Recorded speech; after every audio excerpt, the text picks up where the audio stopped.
if you go to the dictionary, the word radical also means to get to the fundamental root or essence of something, to get to the very core of it. And so we start from a place of helping to define that kind of we call true north identity. We use true north as opposed to magnetic north. True north is a fixed set location, right? It remains constant, stable. Magnetic north, on the other hand, it is constantly changing, slightly shifting, because it's responding and reacting to the electromagnetic field of the environment. I think a lot of people, unfortunately, live that way, right? Their sense of values, their sense of morality, who they are, their personality, it shifts. You just said that she had to listen to her body, and you mentioned earlier that you could feel some of that pain kind of stirring up inside yours. And it reminds me that I would not have known what you really meant, but even as recently as 6 months ago, I read a book from my coach called The Body Keeps the Score. Yeah. Yep. And that's helped me to understand, how things might get stuck in the body. And I wonder, is this something intuitive to you, Dr. Andy, where you're able to sense that something is a little bit off and your body talks to you? How does that play out for you in any of that thought? Yeah, I would say not intuitive. It definitely was something I had to learn. I think something I've gotten, much better at it. I think, earlier in life, I was really detached from my emotions and didn't understand, responded to them in very self-destructive ways. So I've had to really learn and to be able, part of it, again, with the radical resilience concept is, suffering and struggles and pain are an inevitable part of life, right? If you want to accomplish anything great, you're going to experience setbacks and failures and tough times. Once you accept that, then it's like, what are you going to do about it? Are you going to let that stop you? Are you going to let it keep you down? So, if we're moving towards, well, of course not, I'm going to get back up. I want to help people get back up quicker and quicker so that you maximize the amount of time that you spend learning, growing, succeeding, and minimize the time you spend feeling stuck, struggling. And part of that is getting really good at listening to your body, right? And understanding early. So instead of letting some of those, the feeling, the pain in your body, understanding where you feel it. For me, I know I tend to feel, stress like right in my gut and in my chest.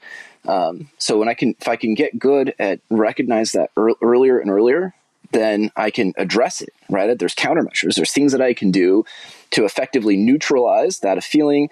And then I can create a biology of courage or a biology of resilience, right? So now I've got a countermeasure that enables me to start to take forward action.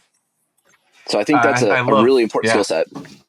I love that we've transitioned into this radical resilience. So, and you talk about building a biology of courage as a countermeasure to when you start to feel it in your body. And I'd love just to give you the floor. I'll let you talk about your expertise, talk about radical resilience and this biology of courage, and take it any direction you like, Dr. Andy, because we're all a captive audience. So please talk about radical resilience and how that's serving us. Say if I can put a primer down first on radical resilience, the two areas of expertise that I have are in identity and resilience.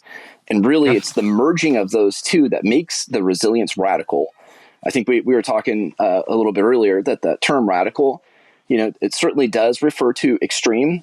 But if you go to the dictionary, the word radical also means to get to the fundamental root or essence of something, to get to the very core of it. And so we start from a place of helping to define that kind of we call true north identity. We use true north as opposed to magnetic north. True north is a fixed set location, right? It remains constant, stable. Magnetic north, on the other hand, it is constantly changing, slightly shifting, because it's responding and reacting to the electromagnetic field of the environment.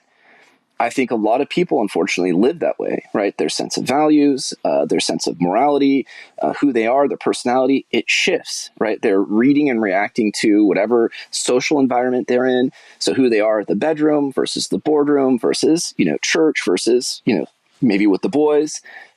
It can shift in a way that I think is unhealthy and actually undermines resilience, right? It becomes exhausting, constantly having to read and react and trying to be who your environment, is kind of what it's pulling out of you, as opposed to I predetermined, right? A set of core values that remain constant no matter what room I'm in, a purpose, right? Might have a purpose statement that's one sentence. It's true of who I am as a dad. It's true of who I am in my work. It's true. Now, how it gets manifest obviously can be different, but it remains constant. So it becomes a true north. And we live in a world where there's so much uncertainty, right? There's so much chaos. There's, in the information age, we get more information coming at us and more decisions that we have to make by 10 a.m. than our ancestors would have to make often in a week. And we get technology that rapidly changes. So we're having to constantly to adapt to that and evolve. So the ability to be resilient, is not only an essential skill now, I think more important now than ever. And I'll throw on a side part of resilience, which is agility, right? So not just being resilient, but being able to do it efficiently, effectively, and having the ability to pivot when the old ways of doing things no longer work.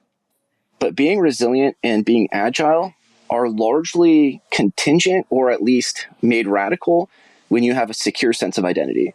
When you know who you are, right? And that remains constant and stable. We know just even the research that when you know your core values and you feel connected to them, you feel capable of overcoming just about any external, hard circumstances.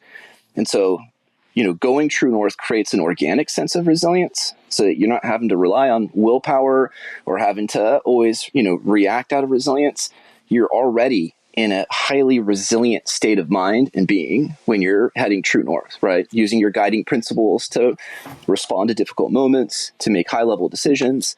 So that's the thing that is unique about our program, is most programs just immediately start with resilience. Let's build, and there's some great ones out there, right? Marty Seligman has probably one of the biggest ones. He sold his program to the Pentagon for, I don't know how much, probably hundreds of millions. And it's a great program, but I think it's missing, right? If you're going directly to resilience, to me, it's kind of like throwing paint on the wall, hoping that it sticks, versus when you do the true north work first, it's like putting a primer down, right? And then you're attaching. Okay. Yeah. Mm-hmm. So we know that what we're doing is anchored to your core values. We know that it's anchored to what's most authentic about you. Therefore, it's personalized and customized, and how that relates in the corporate setting is really powerful because we're really aligning the true north of the organization to the true north of the individuals, right? And figuring out how there's alignment there, which significantly increases engagement, increases motivation, loyalty, decreases turnover, absenteeism, things that are major problems in the workplace today. And so, and then we add the tried and true resilience principles, focusing on what you can control, learning how to, some mindfulness, meditation, breathing exercises, being able to, create a mindset and narrative around hardship that finds kind of a growth mindset, right? Instead of seeing setbacks as failures, you see them as opportunities to continue to learn and grow. But we give very specific exercises that help people to get really clear in exactly how they're going to turn adversity into fuel for radical growth and purpose.